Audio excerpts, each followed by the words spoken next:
Hello and welcome to another episode of Bubba's Tango 18. I'm Bubba and this is our build. We've waited a long time and I'm frankly tired of waiting. You know what we're gonna do? We're gonna glue on the top piece on this transom. This Transom Sponson has got to have the piece glued onto it at this point or I'm never gonna finish this build. So that's what we're gonna work on today. Like and subscribe. Thanks for watching.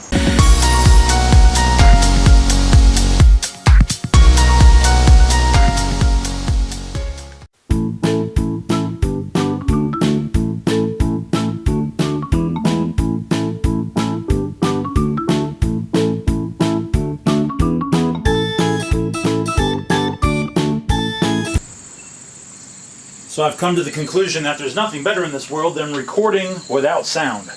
Always turn your microphone on. On this week, we are going to put on our final piece. If you saw on Instagram, we painted the inside of our okume. This piece is going to go on here like so. Like this.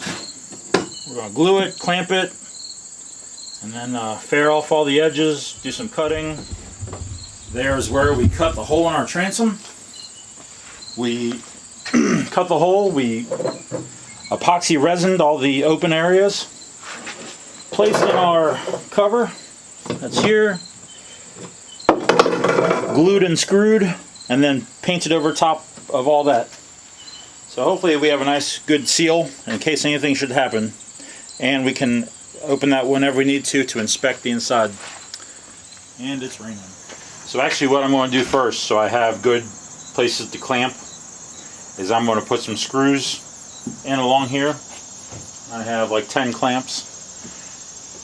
So I'm going to put some screws in here so I can grab the edge of the screw and pull down on this piece when it gets glued. We've got our piping bags. We're going to go ahead and mix up a batch of thickened epoxy. And we're going to run a bead up each side of this, across the top. I'm going to leave the bottom open for now until I flip the boat, and then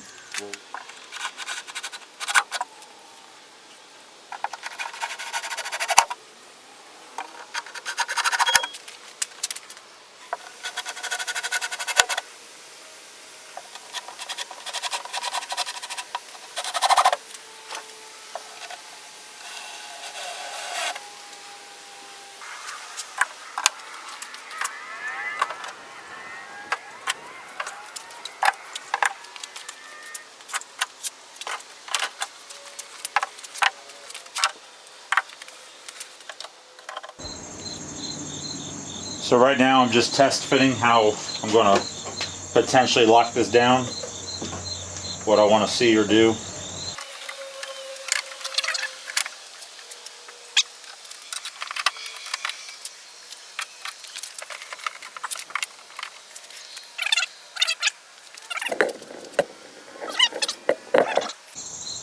I have a little flat spot right here, right on this screw. I'm wondering after I get it on, should I release it?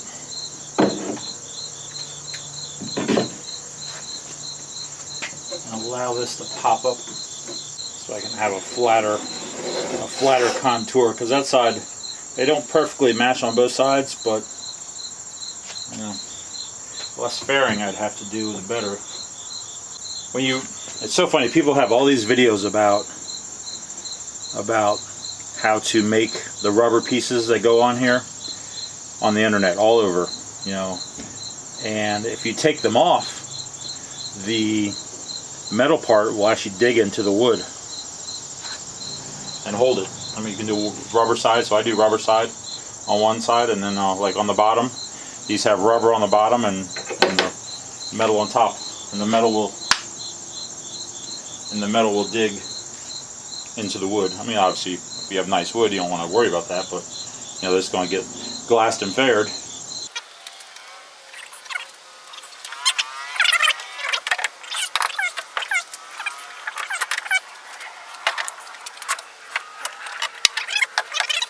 Alright, so a bead of resin, more to the inside, right down through here.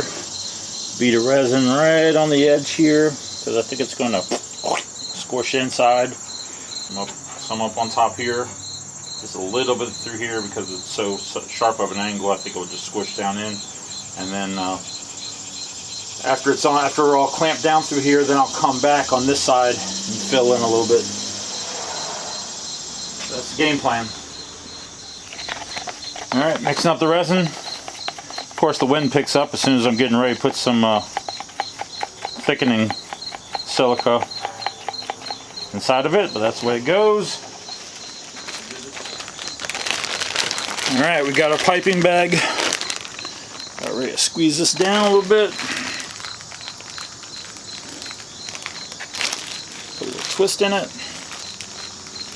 And we're gonna lay a bead or two. Right across the top here.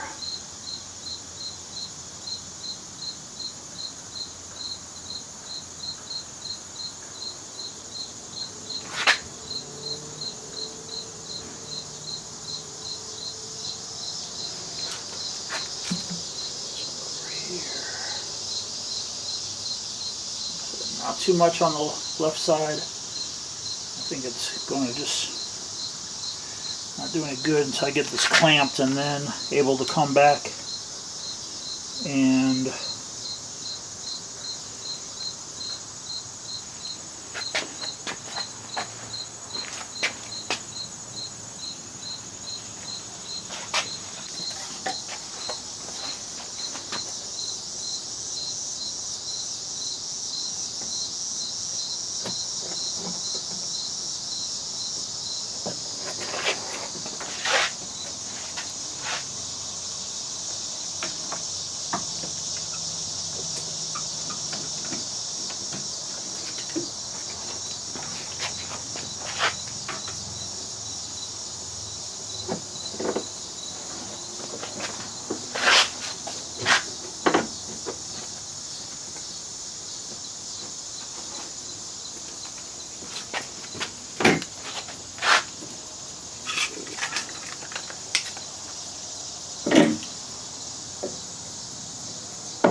sacrificial stick.